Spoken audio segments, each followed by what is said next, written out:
Look, we have to do everything we can in this unprecedented crisis. We have to do everything we can, and we should be doing it now, not later. So we support the action the government's taking on the advice of experts. And I do want to say this to all of your viewers. We have an opportunity to look after each other, to look after ourselves and our families.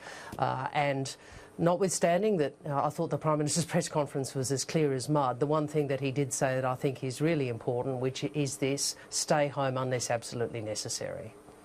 What did you think could have been better clarified? Do you think there is a few incongruous rules, if you like? Weddings can go ahead, but only with 5 people, but personal training... Weddings, funerals, I mean, isn't the challenge that it was a 35-minute press conference which read like a catalogue, and I think what people are looking for is leadership. They're looking for clear information. They're looking for clear advice. And we've had a lot of inconsistent messages, and I don't think that's been helpful. Now, we do want to be constructive as the opposition at this time, and our constructive suggestion to the government is have clear and consistent information. And we've also said this: Australia has to get off the path we're on, Laura. The numbers, the increase in numbers, the trajectory, the doubling of cases every 3 days, we have to get off this path, and we have to do whatever we can to get off this path. So we continue to urge the government to act clearly, decisively, and let's not get through this and regret that we didn't do more. So what are you saying? And I know you're saying that we take advice from the experts, but are you perhaps suggesting that we should go into a full shutdown sooner rather than later, because we can flatten the curve and then the economic recovery on the other side might also be quicker? I agree with, just in the latter issue, I'd agree with Chris Bowen. The most important thing to do for the economy is to make sure we save lives. And to save lives, we have to ensure we work together.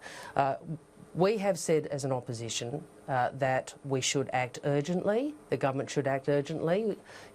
If you have to do it now, and if you need to act, do it decisively and communicate clearly and consistently to Australians. Ultimately, governments have to act on the advice of medical experts. What we do know is that the current trajectory is one that we can't stay on. We thought it was unprecedented to see a do not travel advisory for all Australians, but that is now overnight turned into a travel ban. Is that prudent? Yes, it is. It is prudent. Australian citizens who go overseas obviously have a right of return to Australia. They're Australian citizens. That is a risk we can't take at the moment. We know that the majority of the people who have been infected have been travellers, or most of the people who have been infected have been travellers from overseas, so a ban is prudent. It is unprecedented, but we live in unprecedented times. We certainly do. There are a number of Australians stranded overseas who simply can't get home. We've seen Australians in Peru. I know of one other personal family friend who's actually stuck in Karachi at the moment. There are just simply no flights. Do you know how many Australians are overseas that are desperately trying to get home, and what the government is doing about that? Well, first I would say this. The government, Mr Morrison, needs to follow the lead of other countries. And we need to have a plan to help bring Australians home. We need to help those Australians who are stranded with no commercial options, including by subsidised or assisted departure. This is what other countries are doing, and we need to have a plan to do this too. The second thing the government needs to do is have clear information. The lack of information or the inconsistent information is causing greater anxiety.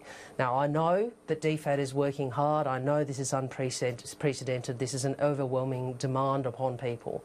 But the government really does need to follow the lead of other countries. We have Australians all over the world, many of whom cannot get home because commercial options have dried up. In terms of numbers, I mean, that's a question for the government. We know that over 1 million Australians are overseas. Not all of them will want to come home. That includes expatriates. Yeah, Ryan Hamilton was one of those. He used to work for Jason Clare, actually, and he is in New York. He has coronavirus and he's staying put in isolation in his own apartment there. So he's just one of many Australians who are choosing to stay put. Before I let you go, Penny Wong, we've seen hundreds of thousands, if not near 1 million people try and get benefits through Centrelink. We've seen the lines, we know about the long delays on the phone lines, we know about the website crashing. The government last night announced that there would be a 1-week waiver of the mutual obligation reporting in order to receive these unemployment benefits. Should that be longer? Well, first on the website, I'd say to you is I think it is unacceptable, and Australians believe it's unacceptable, and more importantly, it's incredibly distressing for people. And you know, the government really needs to address this urgently. It's very distressing scenes we've seen over the last day and a half. In terms of mutual obligation, I mean, you have to question whether that's long enough. And you know, we have a situation where the social security system needs to reflect the circumstances we're in, and needs also to reflect the failure of the government website, the failure of Centrelink and other processes. So what my question to the government is, why not do it for longer? We clearly know that we have to adjust these arrangements to reflect the unprecedented crisis the nation is facing. And you are in good health. I know you were tested for coronavirus and you do not have it, which is very good news, I might say, but you did isolate out of an abundance of caution. One of your Correct. colleagues, Rex Patrick, didn't have any symptoms and actually did test positive. I know, that's quite frightening, whereas I had some symptoms but tested negative, thankfully. Can I also thank the many people who sent me such kind messages after I announced I was isolating for that period until the test results came back. But yes, very concerning about Rex, and I hope he's okay. I hope he doesn't develop symptoms. I hope so too. They sound quite brutal. Penny Wong, appreciate your time this morning. Good to be with you.